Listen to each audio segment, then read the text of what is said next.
رفقا سلام. در موتورهای تیوفای مقدار زیادی بخار روغن در محفظه موتور به وجود میاد و این مقدار زیاد بخار روغن در صورتی که تهویه نشه و از کارتر و موتور تنفس پیدا نکنه و به بیرون منتقل نشه، تهویه نشه، فشار بسیار زیادی به موتور وارد میکنه. تو این ویدیو قراره تهویه کارتر موتور تیوفای و همچنین شلنگ‌های بخار روغنه اون رو با هم دیگه بررسی کنیم. میدونیم که یکی از شایع‌ترین خرابی‌ها هم شکستگی و خرابی همین شلنگ‌های بخار روغن هستش. پس تا انتهای ویدیو با من همراه باشید. لوله‌های بخار روغن در موتور تیوفای به طور معمول از پلاستیک مقاوم به دما یا از فلز ساخته میشن که اکثرا از پلاستیک هستند که به سیستم تهویه وصل میشن. این لوله ها به نحوی طراحی شدن که بتونن بخارات روغن ناشی از حرکت پیستون ها و سایر قطعات داخلی موتور رو جمع آوری کنن و از طریق این لوله ها و همچنین هوایی که قبل از دریچه گاز و خلایی که بعد از دریچه گاز وارد میشه مخلوط بشن و به درون منیفولد وارد بشن. نکته مهم اینه که لوله ها نباید مسدود بشن، چون اگه لوله های بخار روغن مسدود بشن فشار بخارات روغن داخل کارتر زیاد میشه و ممکنه منجر به آسیب به سیلندها و حتی واشر سرسیلند بشه. در حالت بد اون است و در غیر از اون هم ناشتی های بسیار زیادی از در واقع اون واشرهای درب سوپاپ، کاسه نمدها ممکنه شاهد بشیم. خب قبل از اینکه به شرح کامل در واقع ساختار این لوله ها و این مسیرها بپردازیم، بیایید با هم نشونه های خرابی یا مسدود شدن اونا رو بررسی کنیم. ببینید یکی از اولین نشانه های اون افزایش فشار داخل کارتر هست. این فشار میتونه منجر به نشت روغن از محل‌های مختلف موتور بشه. همچنین ممکنه متوجه بشید روغن از درب سوپاپ یا فیلتر روغن یا از گیره های شیلنگ ها نشت پیدا میکنه. اینجا دومین نشونه اون دود آبی از اگزوز خارج میشه. اگر بخارات روغن نتونن به درستی تهویه بشن ممکنه به داخل سیلندر ها نفوذ کنن و یا از طریق لاستیک های ساق سوپاپ یا از طریق رینگ های پیستون وارد محفظه احتراق بشن، با سوخت مخلوط بشن که این کار باعث ایجاد دود آبی از اگزوز میشه. این یکی از واضح ترین نشونه های اون هستش.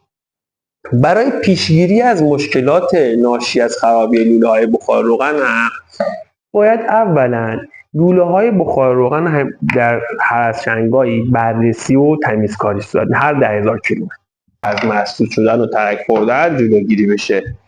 همچنین تعویض لوله های فرسوده بعد از مدتی اگر دیدید که لوله ها دچار ترک شده یا آسیب شدن باید فوراً اونا رو تعویض کنید.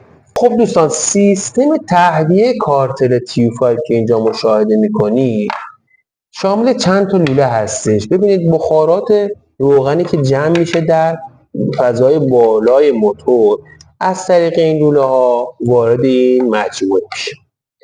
از طرفی هوای قبل از دریچه گاز، فشار هوای قبل از دریچه گاز از این لوله وارد میشه و همچنین این شیلنگی که اینجا قرار داره، این لوله‌ای که اینجا قرار داره خلأ هوای بعد از دریچه گاز رو داره که این خلأ باعث میشه هوای ورودی به این اوریفیس و بخارات روغن به این اوریفیس ها با هم ترکیب بشن و این خلأ باعث کشیده شدن این مخلوط به درون منیفولد میشه. از طرفی هم این شلنگش در واقع کنیستر هستش، بخارات بنزین رو منتقل میکنه که به شیربرقی کنیستر متصل هستش. خب بریم روی میز کاری بررسی دقیق‌تری این شلنگ ها رو انجام بدیم.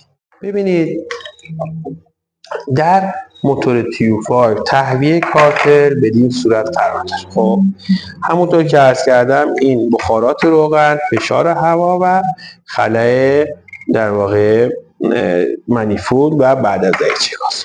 خب دوستان این قسمت که بخش مهمی از این سیستم تهویه کارت TU5 هستش. در واقع میخوایم یه بررسی دقیق تری داشته باشیم. همونجور که میگم این شیلنگ هوا، خلأ و لوله بخارات روغن. خب این قسمت یک اوریفیسی وجود داره که باعث میشه هوا به طور کامل و تحت کنترل وارد بشه. از طرفی بخارات روغن از طریق این دوتا لوله وارد میشن و در این ناحیه با هم دیگه ترکیب میشن، فشار هوا و از طریق خلأ بوستر وارد میشه. اما نکته که میخوام خدمتتون عرض کنم، این لوله‌ای که به منیفول راه داره و خلأ باعث کشیده شدن این مخلوط میشه، بسیار سوراخ ریزی داره که اصلا و این اوریفیس فوق‌العاده ریزی که داره باعث میشه که مقدار بسیار کنترل شده و تعیین شده این مخلوط وارد بشه و مسدود شدن اون هم تاثیر خیلی مهمی داره روی نحوه تهویه کارتر. پس باید دقت کنید که این شیلنگ مسدود نباشه. خب اما برای تست سیستم تهویه کارتر ما این شیلنگ هوای قبل از دریچه گاز رو باید باز کنیم. به وسیله یک دستمال کاغذی میشه اون رو تست کرد. ببینید اینو باز میکنیم، خودرو روشن میکنیم. خودرو در دور آرام، در حالت دور آرام وقتی روشن هستش، ما دستمال کاغذی اینجا که قرار میدیم باید دستمال کاغذی رو به داخل بکشه.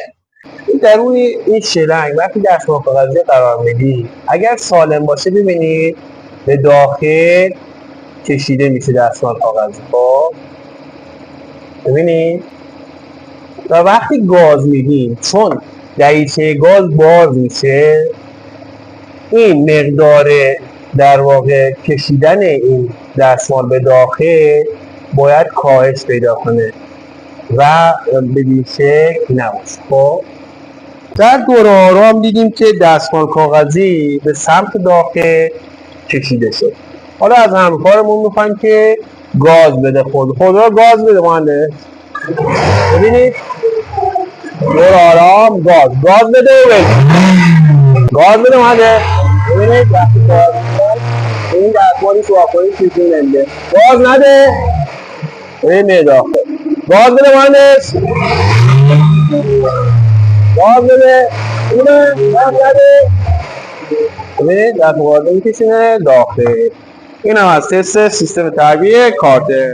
خب رفقا امروز درباره سیستم تهویه کارتر TU5 و لوله های بخار روغن صحبت کردیم. دیدیم که این لوله ها و این سیستم چه نقش مهمی در سلامت موتور داره. امیدوارم که این ویدیو براتون مفید باشه.